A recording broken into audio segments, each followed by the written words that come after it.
All right. Hello. Welcome to Facebook Live. I'm Patrick Dean, and this afternoon, evening for some of you, I'm going to tell you a story, and this story absolutely changed how I looked at life and was a huge contributor to my success in my businesses and working with thousands of people. And I shared this with my clients all the time, and I wanted to share it with you guys. So this is a life changing story, and it's a real story. It's actually happened, and this story was told by a guy named Robert Allen. And it was told at one of our advanced courses that we were doing, and I got to know Robert. He's an awesome guy, and really has a ton of energy and a ton of forward momentum. He's got a website right now, and he does work with putting dreams and goals into action. So you might check out Robert Allen, his website. And anyway, so here's the story he told. Back when we did this training, we had 300 people in the room, and he was speaking to our 300 people, and he was talking about an event that occurred, and he was talking about what it took to become more successful in life, to bridge that gap between where we all are right now and where we want to be. So everybody, all of you listening to this Facebook live, no matter how successful you are, there's probably something that you want to accomplish more of in your life. And the difference between where we are right now and the place we want to be is called the gap. And he was talking about crossing that gap, crossing that river, crossing that bridge. And he was talking about what it took to do that. So anyway, he was a author of a best-selling book on in the New York on the New York Times bestseller list, and that book was about selling real estate. So he had a whole scheme, a nonfiction book about how to get wealthy by working with real estate and starting with very little and building it up. That was his whole plan. Well, when he got his book on the New York Times, the book was reviewed, and the person that was reviewing the book said that he didn't believe a word of it, and that he said that Robert was making more money selling books than he was actually doing real estate, making more money doing seminars than he was doing real estate. And so Robert Allen saw that review and met with this reviewer, gave him an opportunity to kind of talk to him live. And here's what Robert did. He challenged the reviewer. He says, what I'd like you to do is like you to follow me while I'm doing my work, and you can see whether this idea that I have, this idea about real estate, this idea about building a system, you can tell if it works or not by following me and being with me. And if it doesn't work, you can interview me, and then you can really put out there that I'm a con man, and that you can print that you followed me and didn't work. But before you determine that it doesn't work, what I'd like you to do is follow me. Are you willing to take that challenge? And of course, the writer said, heck yes, I'll follow you and do that. And he thought, well, okay, I'm going to get a good scoop on this guy, because it sold millions of copies, and I can really expose him. So that was kind of the attitude of the guy that was doing the review. So here's what Robert did. He invited him to his hometown. Now, Robert Allen lived in Oklahoma City at the time, and he said to the guy when he flew into town, he said, we're going to do an experiment. We're going to start off with an experiment. So they went in the middle of Oklahoma City, there was a big building, a government building. It was almost like a gymnasium where there was all kinds of windows and places where people were standing in line all over the place. And it just so happened that this place that they were standing in line was sort of the welfare office, or the office where people collected their disability or collected their food stamps or collected their welfare check. And there were just long lines of people all over. And Robert said when he talked about this story, he said there was probably 500 people in the room. And so what Robert did was stood in the middle of the room, and he shouted out And here's what he did. He shouted out and he said, if you don't want to stand in line ever again, I have a system that if you work it and you put in the time and the discipline, I will guarantee you that this system will work for you. Then you don't have to stand in line and wait for a welfare check. Then you don't have to stand in line for unemployment because you're going to have one of the greatest systems to develop wealth that you've ever experienced, that's been experienced. So he had that kind of confidence and willing to stand out in the middle of this giant auditorium type of thing, talking to all these people who didn't know him from Adam. He was dressed in a suit and a tie, of course. And he said, all you have to do is get out of line and walk over, and I will train you. I will apprentice you. And so at the time, Robert Allen's course cost $12,000. It's much more now, but it cost $12,000. And that was one of the greatest bargains that came by, because the $12,000, you could parlay that into a lot of money if you used his system, according to Robert. And so Robert stood there in the middle of 500 people and said, all you have to do is walk over, and I'm going to give you this course for free. I'm going to mentor you for free. And he stood and waited with the reviewer, the journalist, standing next to him. And out of 500 people, how many of them, do you imagine, walked over to Robert? Out of 500 people, what he said was there was 7 people that walked over and stood with him. And he said, you're not going to have to wait in line anymore. If you put this into action, I'm going to apprentice you, and we're going to go to work on it. I'm going to share with you everything I know.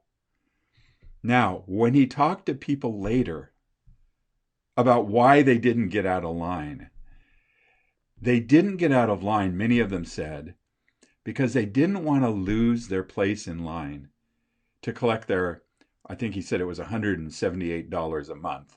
They were waiting for their $178 check, and they didn't want to lose their place in line.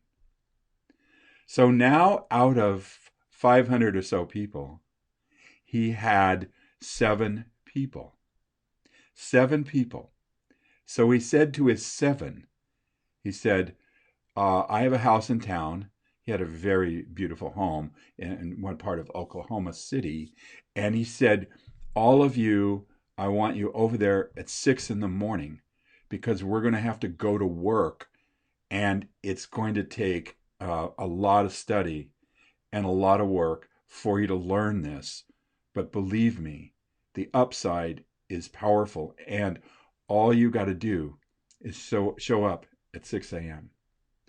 So my question for you guys is this: how many people out of the 7 do you feel showed up at 6 in the morning to get this free training to change their life? Well, one person. One person showed up out of the 7. So my question to you guys is, some of you are business owners, some of you are managing people. What do you think that Robert was doing by putting that offer out to such a group of people? Well, of course, you know well, he was screening the people. He was screening the people for intentionality and for commitment. Because you can train people in skills, but it's very difficult to train people to be committed, excited, energetic, and determined. And he was screening for that. And so his one guy showed up at the door at 6 in the morning, and he knew one thing about that person, that in that day, in that moment, they had the intentionality and the drive to do something with the information, the skill that he was going to train them to do. Because training people that don't have commitment or intention or energy is a waste of time because they won't put it into action. And I can tell you, working with my clients, there is a price to pay to work with me, but the upside is so amazing that I'm seeing my clients get way more than they paid in time and hard work and sweat and money back from their experience. And I'm going to share with you about some of the things that I've learned in my life that I've seen in my clients regards this.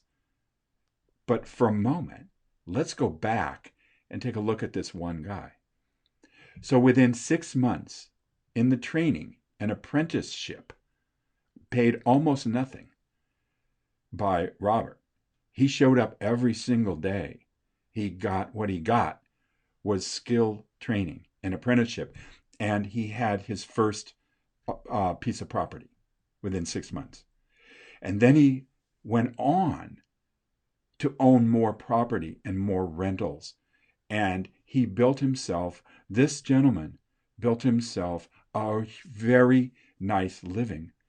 And he could send his kids to a great school, and he can live in a great place, and he could take a vacation, and he could do things that he hadn't dreamed about doing the year to year and a half before, when he had the guts to walk out of line and to try something new, something that most people wouldn't try. And so that's what happened. And so, of course, the journalist wrote that there was a truth to this. And what he wrote about was the hard work it was taking that it would take to put it into action. But it really paid off. So I wanted to talk about that experience, what that means for you and I. And I have, I'll work with about 4 things very quickly that I've learned myself and I've learned from my clients are what's going to get you out of line and get you into from ordinary to extraordinary in whatever area of your life you want to create results. So the first thing is I'm going to call this the theory of impending events. So what's the theory of impending events? The theory of impending events I took from watching my son and watching kids on December 1st or right after Thanksgiving, watching how excited they got because Christmas was coming. And I was looking at that and go, what's the energy? What's the excitement? Over a month ahead of time, they were jumping all over the place. They were excited and had energy because there was an impending event coming in their life. There was something that was going to happen. And so one of the things that I've learned with my clients and with myself is we've always got to have an impending event of some kind. Invent it for yourself, whatever it is, whether it's for one of my clients is you're traveling to Ireland within 2 months, or creating that happening, opening a business, doing some exercise, doing something with a family, building something, having something that's an impending event, something to look forward to, is one of the main things that creates happiness and experience of energy in our life. So remember, the theory of impending event. If you don't have one in your life, take a look at what you can do to put yourself on the edge by creating an impending event. Next is the theory of discipline. Now, this idea I've been working with every single morning when I get out of bed at 6 a.m. and go out for my 4 miles worth of road work. Everything in my body screams, you don't have to do it. You know, I've shared this with some of you guys before. You don't have to do it. You worked hard yesterday. You were doing a training yesterday. You worked with a lot of clients yesterday. You had a great workout yesterday. You can take the break. All of this voiceover is I need to overcome. I need to take a look at it. And here's how I overcome it. I put my shoes on and my running gear, and I get out of bed with everything screaming at me. Too cold out, too dark out, too whatever. It's all screaming at me.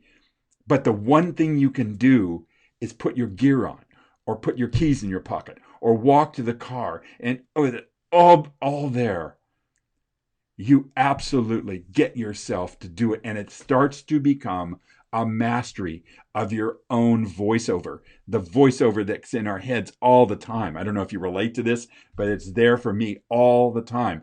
And I have those moments where I'm the strongest. And when you're the strongest, it's a golden moment. When you're the strongest, that's when you put on the shoes, that's when you put on the gear, and that's when you go and you start to master your psychology. So that's basically the theory of discipline. So, impending event for yourself.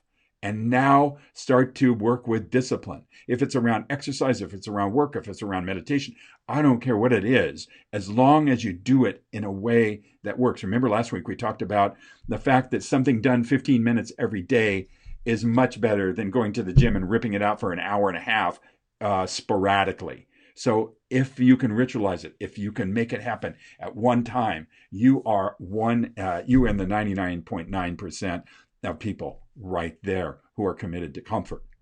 Okay, so the next one is the theory of the edge. And this is about creating goals that put you on the edge of your capability, that put you on the edge. So when you learn to ride a bicycle, remember this one, you learned to ride a bicycle, you got on that thing and probably fell. And probably maybe even skinned yourself up. But you were so committed to riding a bicycle, you got back on it, and you got back on it. And it was a short time that you begin to learn to ride a bicycle. And it's that determination, it's putting you on the edge, because the desire of the freedom of riding a bicycle, the freedom of mastery of that, the freedom of being able to go all over the streets, go where you want to go, was stronger than the voiceover that said, don't get hurt, don't take a risk, don't do this. You get back up. And so this theory of putting yourself on the edge is, again, it's about creating that experience for yourself. And so when I'm working with clients, we take a look at what the edge is. And when we get to the place of, I don't think I can handle that, or I don't think I can do that, if it supports the purpose, our purpose, then that's where we got to step in. That's where we got to do it. If you need to learn the guitar, if you need to learn the accordion, if you need to do something in your life that you've always wanted to do, and the voice says you can't do it, or don't do it, or don't try it, this is a real indicator to start to set yourself up for something that fits your purpose, that brings some joy into your life, but is going to press you.